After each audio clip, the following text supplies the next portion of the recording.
तो पीछे श्लोक में ये बताया गया था कि दुर्योधन किस प्रकार से प्रजा पालन में लगा हुआ है। ठीक है, कि किस प्रकार से वो प्रजा का पालन करता है, किस प्रकार से उनके साथ व्यवहार करता है। अब अग्रिम श्लोक में ये बताया जाएगा कि उसने धर्म, अर्थ और कामनाओं को किस प्रकार से अपने आप से जोड़ा हुआ है, किस प्रकार से वो जुड़े हुए हैं उससे।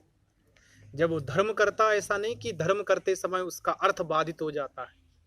अर्थ करता तो ये नहीं उसका धर्म बाधित हो जाता है, या धर्म अर्थ करते समय उसकी कामनाएं बाधित हो जाती है, ऐसा कुछ नहीं है। अर्थात तीनों जो गुण हैं, वो तीनों गुण उसको बड़े अच्छे से उसके साथ मित्रता को बनाए हुए हैं। ठीक है, तो पहले एक बार उच्चारण करते हैं इसका श्लोक का, फिर उसको पढ़ेंगे। असक्तमाराधयतो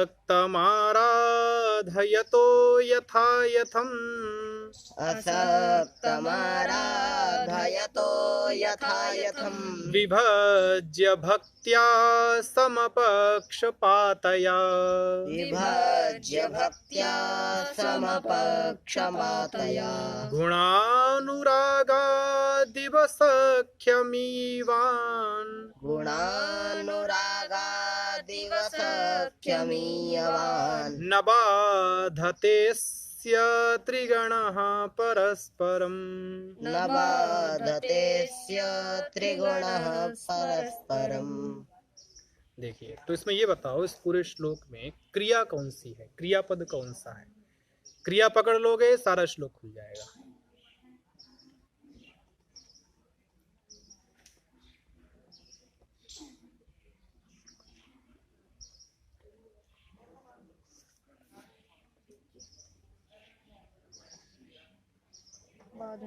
बाधते, ठीक है, क्रिया बाधते। और बाधते क्या बोलते हैं, किसके समान रूप चलेंगे बाधते के? सेवते। ठीक है, बाधते मतलब बांधता है। ठीक है, और बाधते से पहले क्या लगा हुआ? ना बाधते, अर्थात नहीं बाधता है। तो ये तो हो गया हमारे पास क्रिया। और कर्ता कौन है यहाँ पर? तो कर्ता देखो त्रिगणः। अब पूरा वाक्य क्या बनेगा? त्रिगणः न बाधते। जो तीन जो गण हैं वो बाधित नहीं करते हैं या रोकते नहीं हैं। ठीक है, अब किसे नहीं रोकते हैं? दुर्योधन को नहीं रोकते हैं या एक दूसरे को नहीं रोकते हैं। तो देखो अगला पद क्या दिया है त्रिगणा के आगे? परस्परम। अब फिर जोड़ लो, त्रिगणः परस्परम न बाधते, अर्थात तीनों जो गण हैं वो एक दूसरे को बाधित नहीं करते। ठीक है, अब बाधित नहीं करते हैं तो क्यों बाधित नहीं करते हैं? कोई तो कारण होगा ना। तो क्यों बाधित नहीं करते हैं? तो देखिए, अब देखो, ना से पहले क्या है? सख्यम ईवान। सख्यम का अर्थ क्या होता है? सखा, सखत्व, मित्रता। एक सूत्र है सख्युर्यः, है, सखी से या प्रत्यय हो जाता, तो सख्या अर्थात मित्रता। ठीक है, तो सख्यम मित्रता को ईवान प्राप्त हुए, उपेयवान नाशवान नूचा नश्च है सूत्र जी। तो वहां क्वसु प्रत्यांत निपात नहीं है। तो अर्थात सख्यम ईवान, मित्रता को प्राप्त हुए हैं। तीन गण कौन से हैं? तो देखो, पहला धर्म, दूसरा अर्थ और तीसरा काम, कामनाएं। ठीक है, व्यक्ति को या तो धर्म बाध लेता है या अर्थ बाध लेता है या फिर कामनाएं बाध लेती है। जब वो कामनाएं ज्यादा करता है तो धर्म बाधित हो जाता है। जब अंधाधुंध 2 नंबर का पैसा कमाता है तो क्या होता है? धर्म बाधित होता है। ठीक है, तो एक को भी अगर ज्यादा करेगा तो दूसरा बाधित हो जाएगा। परंतु वो तीनों जो गण हैं, अर्थात धर्म, अर्थ और काम हैं, कहते परस्परम ना बाधते, एक दूसरे को बाधित नहीं करते। और सख्यम ईवान, मित्रता को प्राप्त हुए, सख्य भाव को प्राप्त हुए। तो इन्होंने मित्रता किससे कर रखी है? नहीं, धर्म, अर्थ और कामनाओं ने मित्रता किससे की हुई है? तो कहते दुर्योधन से की है। ठीक है, अब मान लीजिए तनिष्क भाई साहब की तुम्हारे साथ मित्रता हो जाए तो किस आधार पे होगी? ऐसी हो जाएगी। कोई गुण तो देखा जाएगा ना, कुछ तो देखेंगे ना, क्योंकि कोई गुण के आधार पे मित्रता होती है। चोर चोर मौसेरे भाई, चोर चोर को देखता है और मित्रता हो जाती है। ठीक है, तो करे कि अगर मान लीजिए ये तीन जो गण हैं, धर्म अर्थ काम है, अगर ये परस्पर आपस में नहीं बाधते हैं और इन्होंने मित्रता की हुई है दुर्योधन से, तो क्यों की ये दुर्योधन से मित्रता? तो देखो दूसरी पंक्ति में ही पहला शब्द दिया है गुणानुरागात। ठीक है, दुर्योधन के अंदर इतने गुण आ गए हैं, वो दयालु है दुर्योधन, दूसरों की सहायता करता है, उसने बढ़िया रोड बिछाए हैं, बढ़िया डीटीसी की बसें चलाई हैं, वाईफाई लगाया है, फ्री में बिजली देता है, पानी देता है, मकान देता है, दुकान देता है, सामान देता है, सब कुछ दे रहा है फ्री में। ठीक है, तो सब कुछ फ्री में दे रहा है, इसलिए गुणानुरागात, उसके अंदर इतने गुण हैं कि गुणों के अनुराग के कारण से ऐसा लगता है कि तीनों गणों ने, धर्म अर्थ काम ने, ऐसा लगता है जिससे उससे मित्रता कर ली हो जाके। हम किसी से मित्रता क्यों करते हैं? उसे गुणों को देखकर। अगर हम खुद चोर हैं तो लगा यार चोरी हमसे बहुत अच्छी करता है, बहुत बढ़िया चोर है ये, बहुत सफाई से चोरी कर जाता है, जैसे मृच्छकटिकम में सर्विलक चोरी कर लेता था। ठीक है, तो बहुत अच्छी चोरी करता है, तो मित्रता हो गई। एक व्यक्ति धार्मिक है, धर्मात्मा है, धार्मिक कार्यों में लगा हुआ है, तो मित्रता क्यों होती है? क्योंकि वो धार्मिक है। ठीक है, तो हमेशा मित्रता किसके आधार पर होती है? गुणानुरागात, गुणों के अनुराग के कारण से या गुणों के आकर्षण होने के कारण से ही मित्रता होती है। ठीक है, तो दुर्योधन के अंदर इतने गुण आ गए हैं, इतने ज्यादा गुण हैं, ऐसे लगता है कि जैसे तीनों जो गण हैं, धर्म अर्थ काम, उन्होंने दुर्योधन से सख्यम यीवान, मित्रता कर ली है, और मित्रता करने के बाद वो जो गण हैं, धर्म अर्थ और काम, आपस में एक दूसरे को बाधते नहीं है, रोकते नहीं है। इतने ज्यादा दुर्योधन के अच्छे मित्र हो गए। ठीक है, अब दुर्योधन भी कैसा हो गया है? तो ऊपर वाली पंक्ति देखो। देखो कहते हैं कि असक्तम,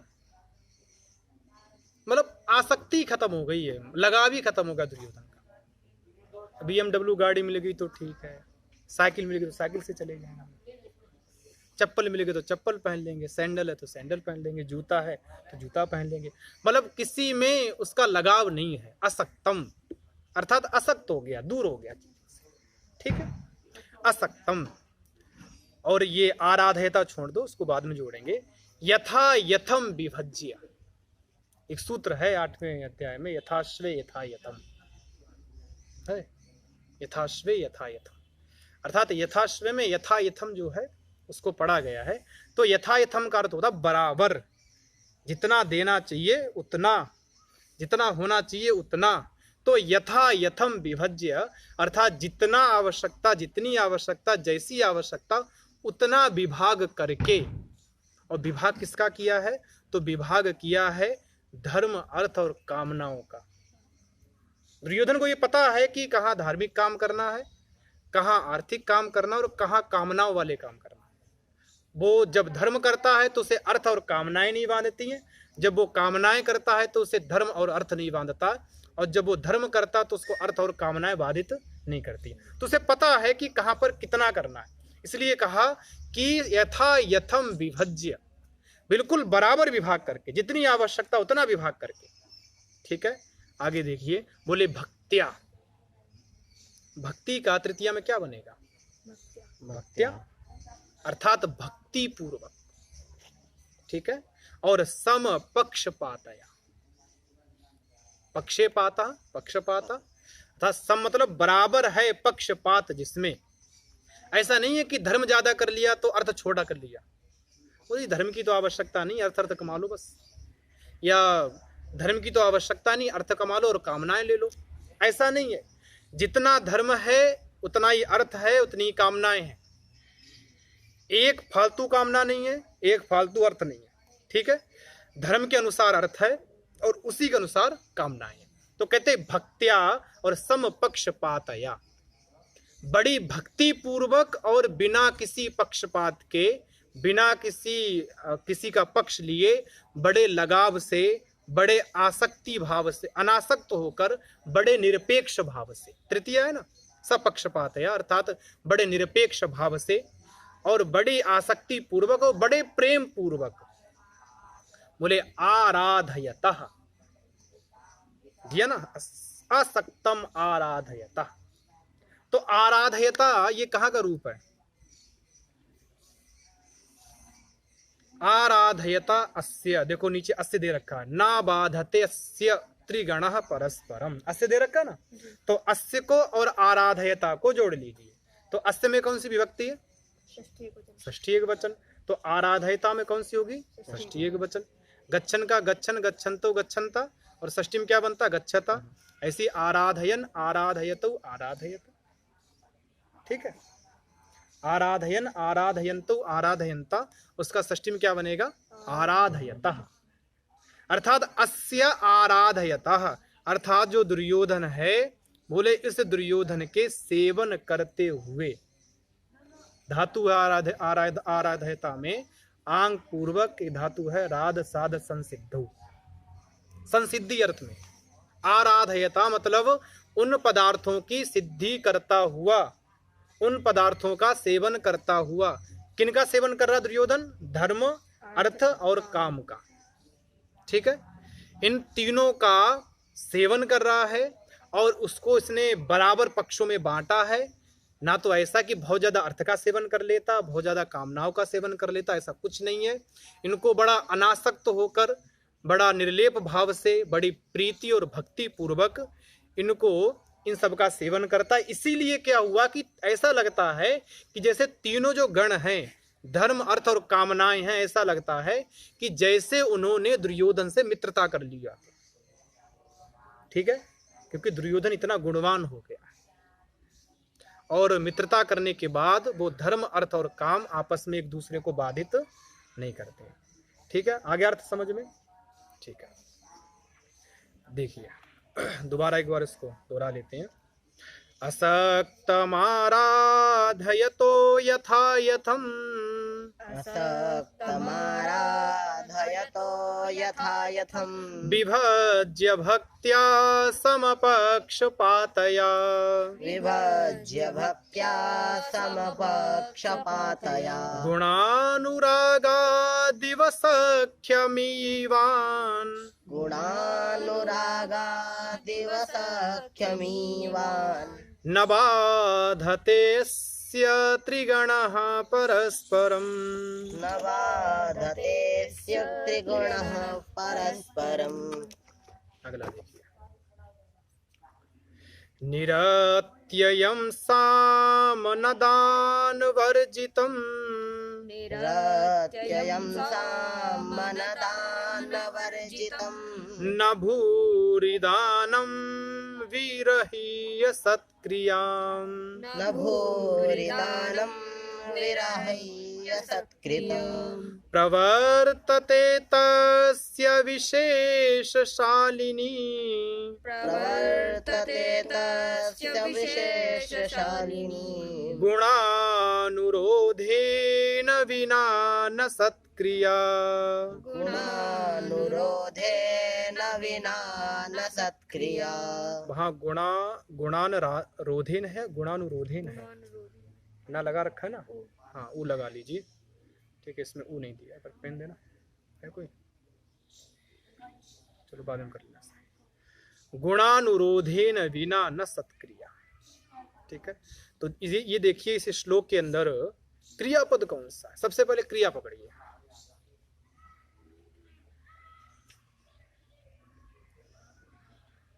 मिला क्रियापद? प्रवर्तते, ठीक है। प्रवर्तते का अर्थ होता प्रवृत्त होना या प्रवृत्त होता है। कौन प्रवृत्त होता है? किसका प्रकरण चल रहा है? दुर्योधन का। तो दुर्योधन प्रवृत्त होता है, ठीक है। अब एक एक पंक्ति देखिए, कहते हैं निरत्ययम साम न दान वर्जितम। निरत्ययम अर्थात निरत्य का अर्थ होता है निश्चल, ठीक है। अति पूर्वक इणगतौ धातु से अच प्रत्यय करेंगे तो रूप बनेगा अत्ययः अर्थात छल, और निर्गताः अत्ययाः यस्मात् सा निरत्ययः, चला गया है छल जिसके पास से, या दूर हट गया है छल जिसके पास से, वो क्या कहलाएगा? निरत्य। कहते निरत्ययम साम न दान वर्जितम, अर्थात निश्चल जो दुर्योधन है, जो दुर्योधन है वह निश्चल साम, साम कहते हैं सांत्वना को, या मधुर वचनों को, दुर्योधन जो है वो निश्चल मधुर वचनों को दान वर्जितम न प्रवर्तते, दान के बिना नहीं बोलता है। मतलब दुर्योधन अगर कोई मधुर वचन बोलेगा, कोई सांत्वना वाला वचन बोलेगा तो कैसे बोलेगा? दान देकर बोलेगा। ठीक है, दान देगा और दान देने के बाद वो क्या करेगा? मधुर वचन बोलेगा। ठीक है, अगर किसी का सत्कार भी करता है, मधुर वचन बोल के किसी को संतप्त और तृप्त भी करता है, तो साथ में वो दान भी देता है। बिना दान दिए वो कभी मधुर वचन नहीं बोलता। तो निरत्ययम अर्थात निश्चलम साम शांत वचनम न दान वर्जितम, बिना दान दिए वह निश्चल वचन नहीं बोलता। ये प्रवर्तते क्रिया सबके साथ जोड़ते चलिए। ठीक है, अगला है न भूरि दानम विरह्य सत्क्रियाम प्रवर्तते। ना मतलब नहीं, और ना को क्रिया के साथ लगाना, न प्रवर्तते नहीं प्रवृत्त होता है। भूरि दानम विरह्य सत्क्रिया, कहते हैं कि भूरि मतलब बहुत ज्यादा, अत्यधिक, दानम अर्थात दान को, विरह्य सत्क्रियाम न प्रवर्तते अर्थात सत्क्रिया को छोड़कर नहीं प्रवृत्त होता है। वो बहुत ज्यादा दान दे और दान देते समय आपका सत्कार ना करे, सत्क्रिया ना करे, ऐसा भी नहीं है। दान देगा तो सत्क्रिया जरूर करेगा, आदर सत्कार करेगा आपका। ठीक है, यहाँ पर जो सत है ना वो वही है, वो आदरानादर्यो सत सती, आदर में सत का प्रयोग होता है और अनादर में असत का प्रयोग होता है। ठीक है, उसकी गति संज्ञा हो जाती है, निपात संज्ञा हो जाती है। तो सत्क्रिया विरह्य अर्थात सत्क्रिया को छोड़कर दानम भूरि दानम बहुत ज्यादा दान न प्रवर्तते। अगर बहुत ज्यादा वो दान देगा तो क्या करता है? सत्क्रिया को छोड़कर नहीं देता। ठीक है, मधुर वचन बोलेगा तो दान पूर्वक बोलेगा, दान देगा आपको तो सत्क्रिया करेगा, आपका सत्कार करेगा, सम्मान करेगा। तो कहते फिर सम्मान किसका करता है? आप सम्मान किसका करते हो? कुछ विशेषता देखते होगे ना उसमें, तभी सम्मान करते हो। और कोई चोर आ जाए, मैं कहूँ जाओ क्या नाम, जाओ उसका सम्मान कर दो, तो क्या सम्मान करोगे उसका? 4 डंडी जाके मारोगे। ठीक है, तो सम्मान कहते बोले सत्क्रियाम, बिना सत्क्रिया के वो किसी को दान नहीं देता। सत्कार भी जरूर करता दान देते समय। कहते कि गुणानुरोधेन बिना न सत्क्रिया, अगर गुणानुरोधेन बिना न सत्क्रिया प्रवर्तते, वो जो सत्क्रिया है वो किसके कारण से होती है? गुणों के कारण से। अगर गुण है तो सत्क्रिया होगी, सत्क्रिया है तो दान मिलेगा, और दान है तो मधुर वचन बोलेगा। ठीक है, लेकिन ये सब किसके ऊपर टिका हुआ है? गुण के ऊपर टिका हुआ। तो गुणानुरोधेन बिना न सत्क्रिया अर्थात गुणों के अनुरोध के बिना वो सत्क्रिया भी, या गुणों के अनुराग के बिना वो किसी की सत्क्रिया सत्कार भी नहीं करता है। अर्थात राजा दुर्योधन जो है वो स्वयं में भी गुणी हो गया है और दूसरों से भी अपेक्षा करता है कि वो लोग क्या है? गुणवान हो।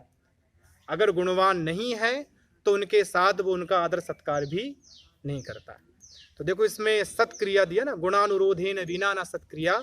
सत्क्रिया का एक विशेषण दिया है विशेषशालिनी, ये रखा ना। विशेषशालिनी का मतलब विशेष, बहुत विशेष सत्क्रिया, सामान्य होती है ऐसा नहीं है। बोले विशेषशालिनी अतिशय बहुत ज्यादा अच्छी सत्क्रिया तभी करता है वो जब उसके अंदर सामने वाले के व्यक्ति के अंदर गुण हो और उन गुणों से दुर्योधन क्या हो गया हो? अनुरक्त हो गया हो, उन पर मोहित हो गया हो, उनको वो जान लिया हो। ठीक है, तो इसीलिए अब देखो पूरे श्लोक का अर्थ देख लो कि वो जो दुर्योधन है वो निश्चल मधुर जो वचन बोलता है वो दान के बिना नहीं बोलता, दान देता बोलता है। और बहुत अधिक दान भी सत्कार सम्मान को छोड़कर नहीं देता। सत्कार सम्मान करेगा तब वो दान देगा, और विशेष आदर गुणों के अनुराग के बिना भी नहीं करता। अगर विशेष आदर देगा वो आपको तो कहीं ना कहीं वो आपके गुणों से प्रभावित है। अर्थात उसके राज्य में भी आजकल गुणों की महत्ता है।